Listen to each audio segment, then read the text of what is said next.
video, I'm going to show you the 7 things I have used to not only create one 7-figure business, but to create multiple 7-figure businesses. And number 6 is going to blow your mind. Once I was able to master this, not only was I able to start doing multiple 7 figures in revenue, but it turned into multiple 7 figures a year in profits. If you do just a few of these things, you can become successful. And if you master most of them, you can become rich beyond your wildest dreams. So with that, let's dive in. Number 1, focus on high impact activities. Early on, I realized that I had to stop wasting time on tasks that didn't move the needle. I started prioritizing the things that would bring the biggest returns and invest my energy in high value activities like sales and marketing. So many people waste time on emails, meetings, and other activities that if you minimize them or got rid of them, it wouldn't make a lot of difference. Or at the very least, it would make room for activities that could drive your business. Think about the 80-20 rule. 20% of your activities lead to 10% of your results. And actually, I would say that it's probably more like 10% of your activities lead to 90% of your results. Number 2, leverage the power of automation. Tools like CRMs, email sequences, and software allow you to grow without adding a ton of overhead. I have automated absolutely everything that I can: processes, communication, and even customer service.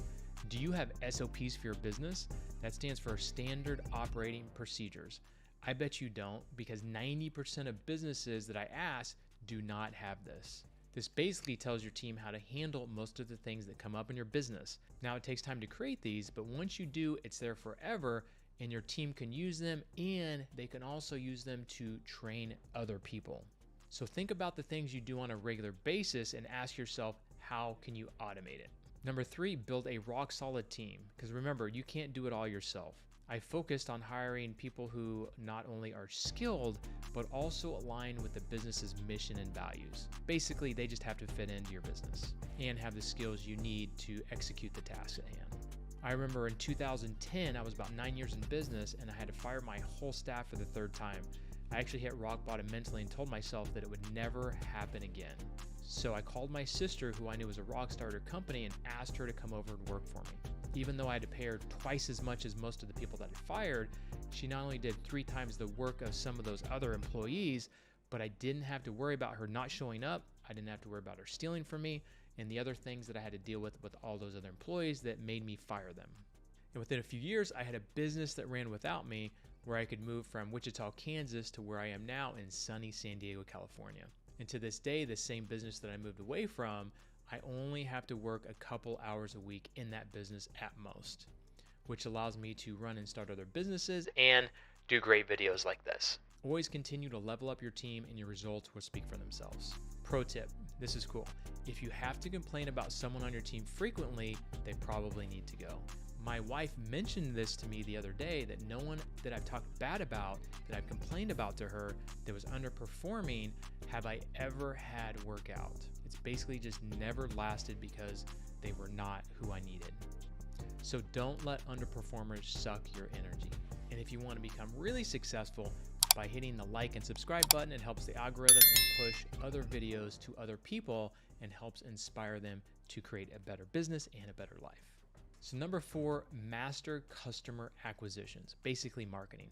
Whether it's paid ads, organic strategies, or partnerships, these are things that I constantly work on to help ensure a steady flow of new business. Over the years, we've mastered different lead generation strategies, and we've never relied on just one. And that is why we have many marketing channels for every business. For instance, my real estate investing business has over 10 marketing channels. So if one of them is not performing in a given month, there are others to make up for it. And also, we are seen everywhere. If someone's watching TV, they see me. If someone's listening to the radio, they hear me. If someone is driving down the street, they're probably going to see one of my billboards. I am pretty much everywhere. And as you continue to add more marketing channels, they start working really well together. For instance, when someone calls from a radio commercial, they typically say they saw my TV commercial, and vice versa. So remember, always be marketing and be world class at it. Number 5, adapt to market changes. The business world moves fast. I've learned to stay flexible and pivot quickly when markets shift, ensuring that I'm not left behind. For instance, when the market started to crash in 2007, I knew I needed to get into short sales. I knew if I didn't pivot that I would be left in the dust. Always be thinking 2 steps ahead and know the trends of your business. So while other people were struggling to find deals, I was able to find a short sale strategy that allowed me to do a ton of deals that other people couldn't do because they just didn't shift with the market. Number 6, always optimize your offer. Always be improving. You can have the best marketing in the world, but if your product or service isn't amazing and they don't know it, nothing else matters. Continuously refine your offer and your customer experience. That is crucial. Always be testing new offers. Create split tests for your offers and for your websites.